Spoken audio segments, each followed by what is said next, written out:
So are you saying that the marketing team should really optimize for success of the sales team? Every sales person in the sales team should be successful. Okay. That is an outcome that every company should look at. Okay. That way you're going to achieve. A lot of these meetings, AOP or SKO meetings, where sales and marketing teams come out and they ask what they would need from the other team to be successful. A lot of sales bias that kind of kicks in. You have no ability to say no to it. Okay. You'll have to go back and check with the team that if that's even possible. You have to sit with the sales team, have a vigorous way. It's just not a tick box, is what I'm saying. Training is not a tick box. You have to make the salesperson understand what the difference is between the previous script and this script.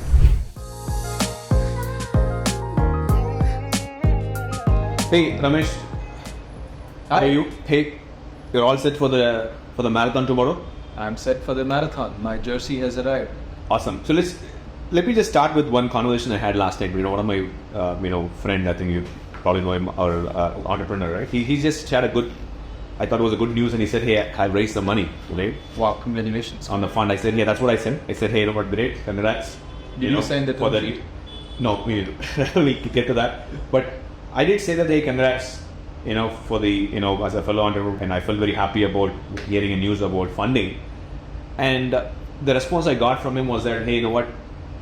He felt like selling his house to buy a flight ticket to get to the world or see the world, right?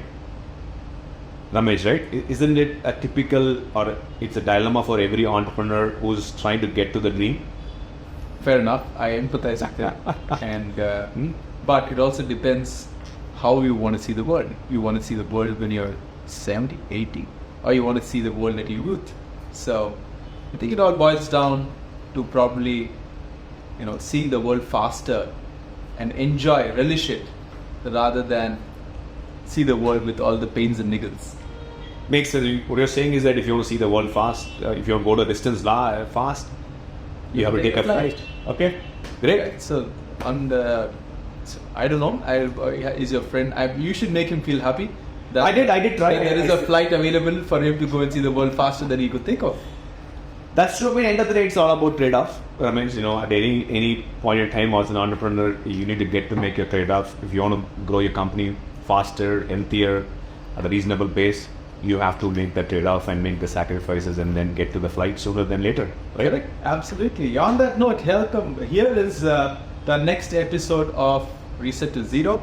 And with me is Jivatsan and I, co-founders of HighPerformer.ai. And we welcome you to the next episode of Reset to Zero. Great to be here, Ramesh. So, what do we have today? What is the topic you want to connect and talk about it? I'm sure it's going to be a growth topic again. We hit anything for growth. But let's talk about the alignment or misalignment between sales and marketing teams. Right. This is a very, one of my favorites. I know. I can see you kind of getting pumped up. Totally, because, and I think that it makes absolute sense to talk about it, because while going to prepare for this, right? And I wanted a few pointers on what could be the, what sales and marketing teams perceive as alignment and so on. Believe it or not, Sri, I went and Googled. Go ahead, Google for sales marketing alignment. Okay. You will see that every SaaS company has a blog written on this. Oh, okay. Only because it probably has a search volume of more than 4 million. So why is it so popular? Why do you think it's so popular, so important? I guess. And it also feels like more so for a growing company, right? Why is it an important thing? Right. You want to grow at the cost of sales and marketing. That's the only way. Because everyone wants to grow. Growth is perceived in various colors. Growth is perceived in various metrics. Growth is perceived by various teams. Okay. But at the end of the day, growth is there's only one single metric that can talk about growth, right? It's the revenue metric and the rate at which you grow. But the problem happens when these two teams primarily are the driver of growth, and the marketing is always thinking about, hey, am I providing you air cover? Am I providing you enough number of leads? am I doing ABM? And if there's a tick, tick, tick, that is growth. I want to get 20% more number of leads than I did last year. That is growth for the marketing team. Okay. Am I doing a branding campaign at a bigger scale that I didn't do last year? Okay. That's growth for the marketing team. Okay. What's growth for the sales team? Am I selling X number of products? Am I getting X number of revenue growth year over year, right? And are more customers buying the same product again? Now, where is alignment and misalignment in this? Okay. So let's just take a step back. So are you saying that the marketing team should really optimize for success of the sales team? Is it where you're getting to? Because when you say alignment and we're talking about growth and everybody has a different flavor of growth, view of the growth, marketing team can look at traffic as a growth. I think the marketing team's ego belongs to the sales team. Okay. So I would do anything that the sales team is asking, not necessarily asking me to do, but success for the marketing team is only when the revenue numbers grow, okay, which is a metric that the sales teams kind of take over. So the marketing team's best friend is the sales team, and a sales team's best friend should be the marketing team. And that's how it works. So, okay. But if I have different metrics of success, right, from a marketing perspective or from a sales perspective, you're going to win anyways, because you're going to, at the end of the day, it is going to be operation successful and patient dies. Okay. Which means marketing has done their job, sales probably has not been able to do their job, but So that can happen only when the marketing team doesn't optimize for the success of every sales job, right? That's a way I would look at it. If you just every sales person in the sales team should be successful. Okay. That's an outcome that every company should look at. Okay. That way you're going to achieve, right? On the hindsight, I mean, the flip side of it is with every marketer being a friend, if you have a one-on-one relationship between a marketer and a salesperson, and if that is great, you are going to win. So that's an interesting point you're bringing, right? Like you said, it's a very popular, I would say, topic in any growing company, right? If you go look at, meaning from what I've seen and what I hear from a lot of people, one important topic, which is basically how do I get my sales and marketing team work together, or probably have them more can effectively work together, right? So how is that? How have you seen this work in the past, right? If so, how do you make this work? How do you make it more effective? You got to make it work, right? Now, if I have to just go back, right now, I didn't. There was so much of literature on Google that I decided to keep that aside. But if I were to just take my experiences from in the past, I think I'd probably bring it down to 4 key pillars. The cliched 4 pillars, but it begins with the strategy. Okay. That's the core. Like, what's the strategy for the company where the sales and marketing can? The second is the process. What's the process alignment between sales and marketing? Okay. The third is the culture. What's the sales and marketing culture? And we can talk a lot more about it. And finally, the content. And I'll tell you why each of these are important, and we can probably talk about it. The first one is strategy. Okay. Shri, you've been part of so many AOPs. We spoke about the AOP, the annual plan, in a couple of podcasts back.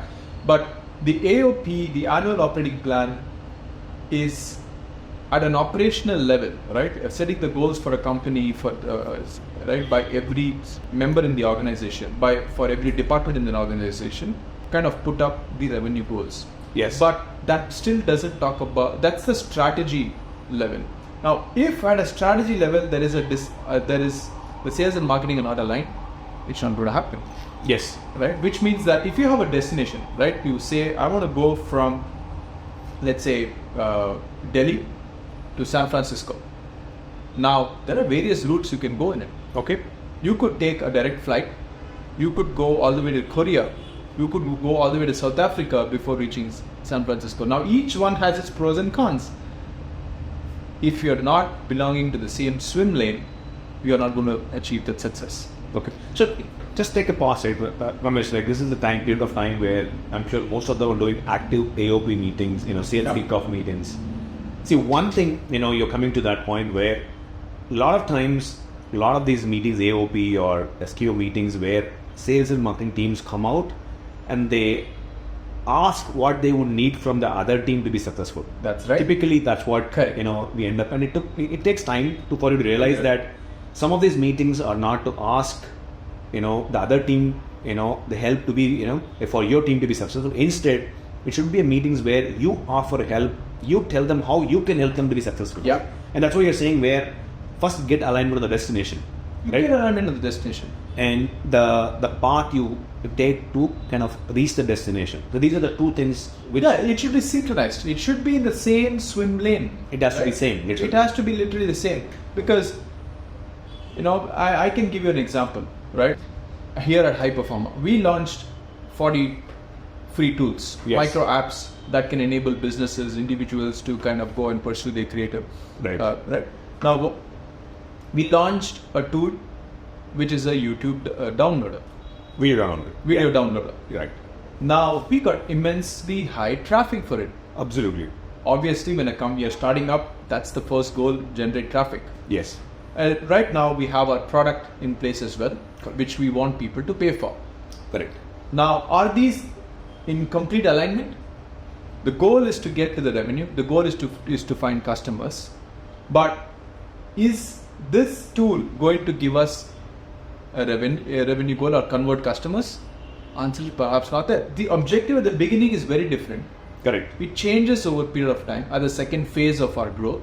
Now, when you're looking for customers, we have to ensure that you probably have tools that probably get us customers. So which means that you're saying that, hey, align on the destination with absolute clarity on how you want to reach to that. Oh, absolutely. And when you're small, I think it's much easier. Startups of our size are a little bit longer. You can design for this much we can faster. much easier discuss that debate and then move on within a couple of meetings and Correct. move on with it.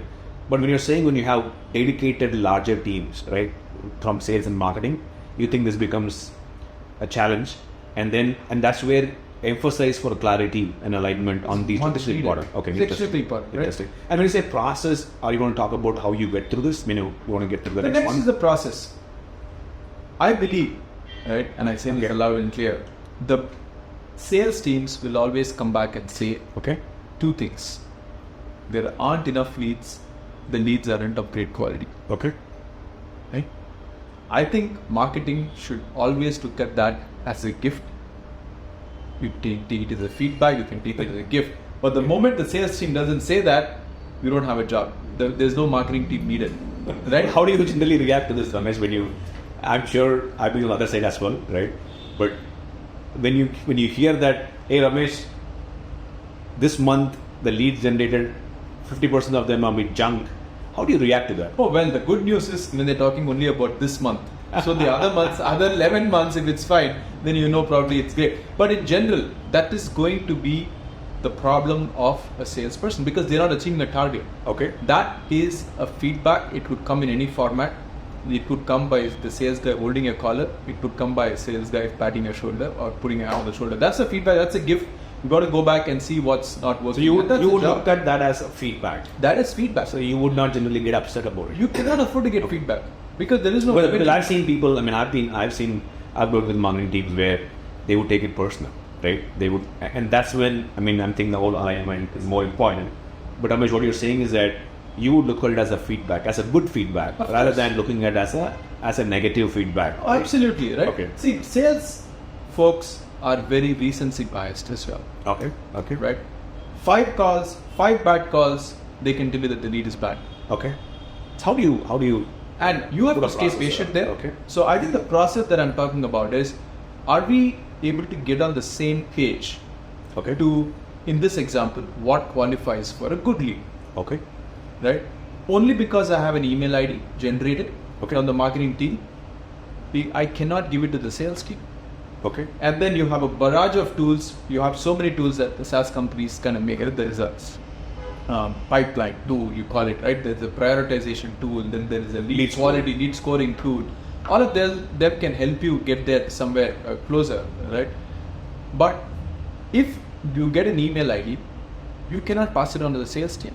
Okay. You have to, it's the marketing team's job to figure out whether this email ID is genuine.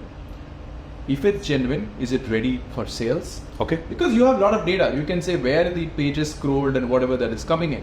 Is it ready to be given to the sales team, or should it be given to the sales development team, or should it be given into the marketing campaigns team to have a drift campaign? It's the marketing's job to do that. So what you're saying is that, I think you're bringing a very, very important point, Ramesh. What you're saying is that if the marketing team owns the quality of the pipe and the lead, they give to the salespeople, the closer thing, then you think there's a better process, there's a better alignment. Because a lot of times, I've seen teams where the quality of the of the lead is typically fluid, right? Nobody takes ownership on defining the quality, and hence each team has their own. I've seen teams where the marketing team will have a separate definition of a good quality lead.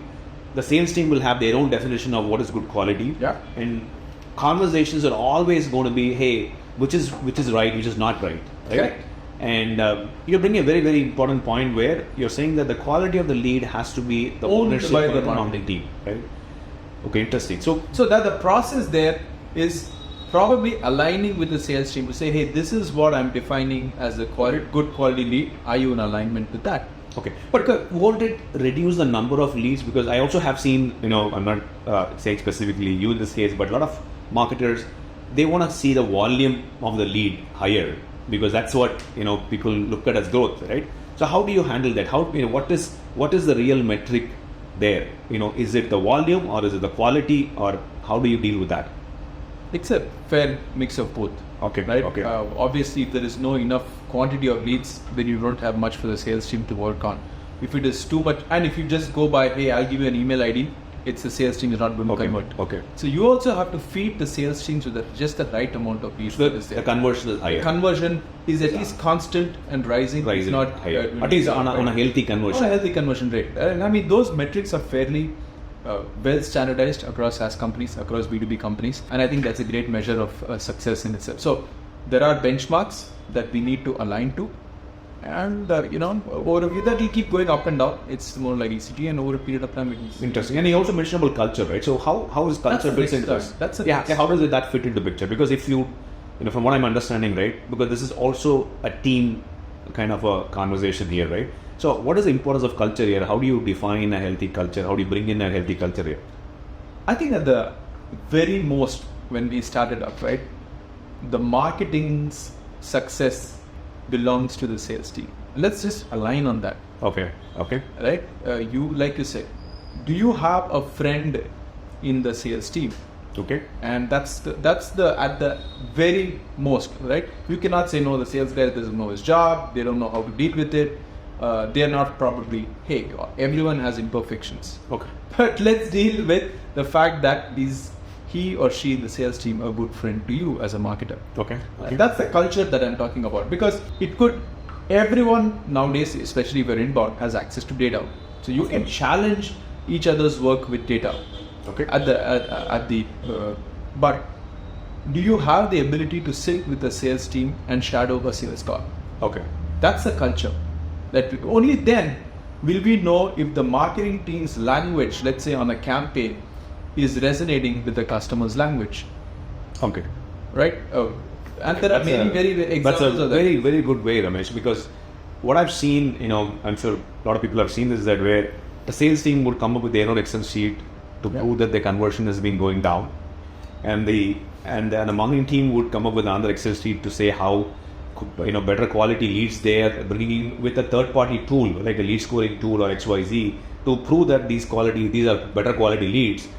But end of the day, what you're saying is that the sales and marketing team has to go in front of the customer and see if it's really good quality, right? Because the quality measure is a customer conversation. But that is a very important thing, and that can happen, from what I'm hearing, is only if you have a good open culture. Oh, yeah, absolutely. The sales team should be open to have a marketing person listen to this conversation. Correct. Without feeling that he or she will be judged by the conversation, right? Absolutely. That's an important, because that can happen only when the culture is open, right? Very, very important thing to note here is that it is not about the marketing person attending the meeting, because he or she could also look at, or they could actually listen to a recording. But the most important thing is that the team should be set up such that they don't judge each other. They should feel that Ramesh, I think what you're saying is they should feel that they're part of a single team. Oh, absolutely. It does belong, because within a company, there is the revenue goal, right, belongs to both the marketing and sales team over here. So if the goal is one, then you have to ensure that you are literally part of the same team, right? The thing nowadays happens is also because the awareness of metrics is so high, right? Yeah. You could have someone from the sales team come in and say, if you're inbound, and we've seen this pretty often, hey, I need more leads for this keyword in an inbound setup. Okay. What do you do? What do you do? Yeah. Right. I need more leads from Finland because that's converting. But you're not going to have that many searches in Finland, right? So at some level, you got to. So how do you handle this? This is an interesting thing, right? So, because somebody from sales team tries to wear the cap of a inbound marketer and gives you suggestions, right? Hey, you know what? I want more leads in Finland. I need more leads of founders running businesses, doing X, Y, Z. How do you react to that as a marketer? Everything goes with a sales bias. I said, right? Okay. There is a lot of sales bias that kind of kicks in. You have no ability to say no to it. Okay. You'll have to go back and check with the team that if that's even possible. Okay. Only because you've got 3 consecutive customers from Finland doesn't mean Finland is your next golden egg. Okay. Right? If your market is still as big as the US and you want to go, we talk about US, but we don't shun the topic. We will go back and say, hey, this is the one. You probably got lucky, but let's keep trying. So you keep encouraging them, but at the same time, what you're saying is have the rapport, have the conversation with You your have to friends have an open conversation. and then get this through. Interesting. And then you mentioned about there's a fourth one. I am sure that's your trump. Not problem. I mean, they all go hand in hand. So we spoke about the strategy, we spoke about the process, we spoke about the culture in the sales team. And the last one, more apparently, is the content. Okay. What language is the marketing team speaking? What language is the sales team speaking? Okay. And this has got to just be so synchronized. Okay. That will propel better conversations with the customer. Let's say, for example, at High Performer, we are talking about us being a social media management tool, AI social media management tool, but the sales team goes there and it says it will handle all your social conversations. Okay. Completely different, right? While the objective is still social media, but if the salesperson is looking at it as a very different angle, the content is broken. The script from a sales team is broken. The positioning from a marketing team is broken. And we've seen this on so many times, right? There are leaders who come and say, I want only killer content that needs to be put out. Okay. But what is killer content? What is killer? Like, how do you define that? Right? If content has to be killer content, then context is kingdom in that case. In which case, you need to know what the customer resonates with, and that can come only with the sales team speaking the same language and seeing if it's resonating. Okay. Right? So, Ramesh, this sounds very interesting. It also seems a very complex thing, right? We give an example of like a farmer, right, where if there is a disconnect, everybody's in the same room, or you could easily figure it out and you could course correct, right? The marketer person who is wearing the cap of a marketer would know it, the person who is wearing the cap of a salesperson would know it, connect, conversation, couple of calls, you'll know it, you'll move on with it. Correct. Now, in a larger setup where these are two different teams, right, how do you even bring the sense into the teams where content alignment is important and the content has to be contextual? How do you bring that sense into these teams? Right? Even imagine that, I mean, of course, you would say that there has to be culture enough, open enough to connect and all that. But how do you make it, make it as a, bring it part of the process? I think a lot of new teams kind of then join the bandwagon. Right? Yeah. You have a sales enablement team, for example. Okay. Now, you prepare killer content. Yeah. That is really, very new age. You know what the positioning is. It's the job of the sales enablement team, along with the marketing team. Mind you that the sales enablement team sits in the sales teams, not in the marketing teams, but aligns with the marketing team to kind of go and broadcast this message and say, hey, this is no more the sales script. This is the new sales script that we need to talk about. This is no more the product offering. This is the new product offering that we're talking about. Okay. So there is a team, you start adding these most critical teams that create this whole content perfection within the sales team as well. It's not as easy. It's not like a well orchestrated song that goes in, but you've got to. It is tough. What you're saying is that the marketing team should invest in training the sales rep, right, or partner with the team which is aligned with training. Sri, a lot of times I've seen when it comes to marketing and sales training, it's a tick box. Tick box, yeah. How do you? But what's the outcome? Right, Okay. you generally would go and say, has the marketing sales team been trained? Answer is a tick box. You had a calendar session, you had 20 people coming. Okay. It's not a one-time process. Yeah, but what I've seen, Ramesh, right, just to try to what I'm seeing that a lot of the marketing team pushes the content like a pipeline, right? They just keep pushing it without even knowing if what is working and what is not working. Right? Yeah. I mean, what you're saying, I think you're getting to the point where the marketing team should have a sense of understanding what content is really helping the salesperson to win. Correct. Right? I mean, that's where Absolutely. a lot of these, there's a means to this. We can do a lot of training, we're taught of that, but end of the day, the marketing team should have a sense of Correct. the content which is working out. Is the content really helping the salesperson? Absolutely. Right? Because typically, from what we have seen, sales teams or salesperson takes the path of least resistance. Likely to be because you have that's finite it. amount of time. So, which means that the content which has been generated, because a lot of content and now a lot of tools, which is helping you generate content, there is no shortage of content. Yeah, there's no shortage of content. Content is like not, right? Correct. I've seen like pages and pages of content generated, catalog, folders of folder content. I've seen like sales reps lost to even send one follow-up email with like, a question asked by customer. That is a problem. It's hard. Yeah. That's a problem. What are you saying that it is important to invest? You have to invest. Yeah, I mean, you call it time. You at the end of it, you have to sit with the sales team, have a vigorous way. It's just not a tick box. Is what I'm saying. Okay. Training is not a tick box.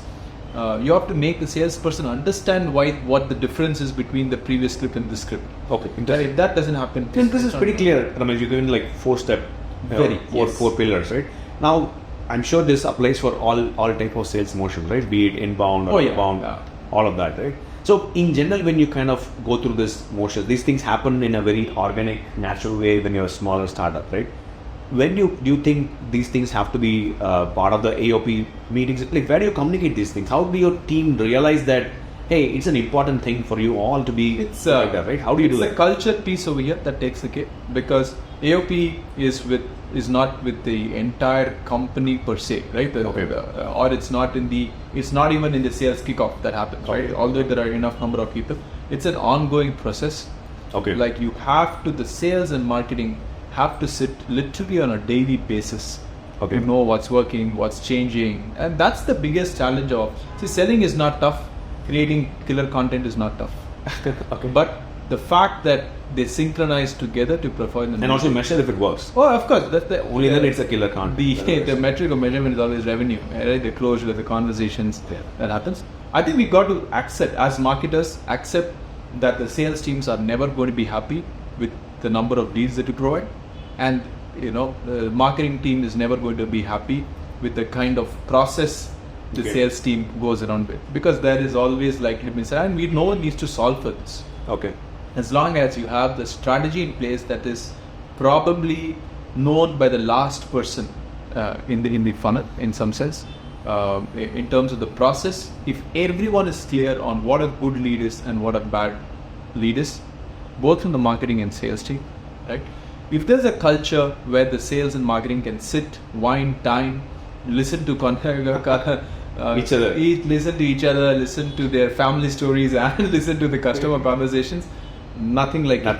That's an amazing way to put it. You listen to your customer conversations always, and that's the best. That probably is the best solution to make alignment. You will know if your customer is unhappy or if your prospect who's coming in is not really excited enough to get to your product. I mean, that's when you know there's a problem. Right. And finally, the content. If you know that this piece of content is being used, just not by downloading the number of scripts, just not by mere downloading or sending number of emails, but again, it goes back to listening to the conversations and correcting each other's over there. And only then it happens, right? there is never a sales and a marketing lead. There is never a situation when they are not in loggerheads, right? That is bound to happen, and that is just natural, and that's the right thing to happen for a company. For it, I think you should write a book, Ramesh. I would This love seems to. to be but like there is good search volume. There is like people every SaaS company seems to be obsessed with this cloud. It is. So I think you could be a good bestseller. I mean, Well, why not? if we are not getting to the 100 million mark, that would probably be my second way to get there. At least you got a alternate Alternate path. path. Okay, interesting. Right. With that, if there are no questions, you asked me a lot of questions, Okay. and it's now my turn Okay. to have a very, very quick rapid fire round. Okay, this is what is. Okay, I need to This answer. is the first one in this segment, and I should answer them quickly. Yeah, you should answer them quickly, and Okay. also provide a reason for your answer. You don't have time to provide the reason. Okay. You can ask me these questions next time. Next time. If at all you think. But here comes the new part of the new segment in our podcast, which is the rapid fire round. You spoke about your friend taking the flight Yeah. to see the dream. So is it bootstrapping or diesel money for you? I would like to see the world for sure. So I will take a flight. Every opportunity I get. So Yeah, we see. you want to see the world faster Yeah, without the pain and needles. with the pain, but would want to take a lot of people in the flight and get them through as well. So always Right. we see it out. What's your favorite color? Blue. Well, I thought an obvious choice would be green, given that green is, we discussed this, but you never said blue there. I think green, when we did the green for high performer, I think we kept customer in front. I think growth is what we want to indicate. I thought, we thought green would, indicate, Green. Yeah. growth for our customer. Hence, green was appropriate for high performer, but my personal choice would be blue. Why blue? Freshness. Okay, you get that. Will you build another CRM again? Yeah, I 3, think- 2, 1. Yeah, so I would build that tool which will help businesses, customers grow, right?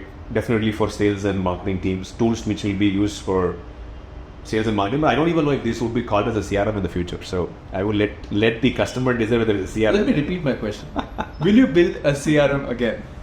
Yes. Okay, there you go. And the last question, what's your favorite team in a company? Is it the sales, product, or marketing? I would pick sales. Right, that came fast. And the reason? I think the best, the best results in terms of motivating the entire team would come from sales. The sales team is really kicking their tires, right? Every other team will get excited and move on. That's The fair. other way is not true. Even if you have every other team excited with the sales is not coming, But it's what very about hard to product? sustain. I put in a product in there as well. I would put sales above all of that. Okay. Very soon we probably will see a sales leader talking about how we grow revenue probably in a few podcasts from now. 100%. All right. Thank you, Sri. That was very fair answers. I'm glad you didn't swords. Yeah. So- Thank you. Thanks for the questions. It's very thoughtful, Ramesh. I think I have my turn next time. So Okay, we'll see how that goes. I'll come With with that, thank you again, and do subscribe, like our channel, and then that request goes, it stays.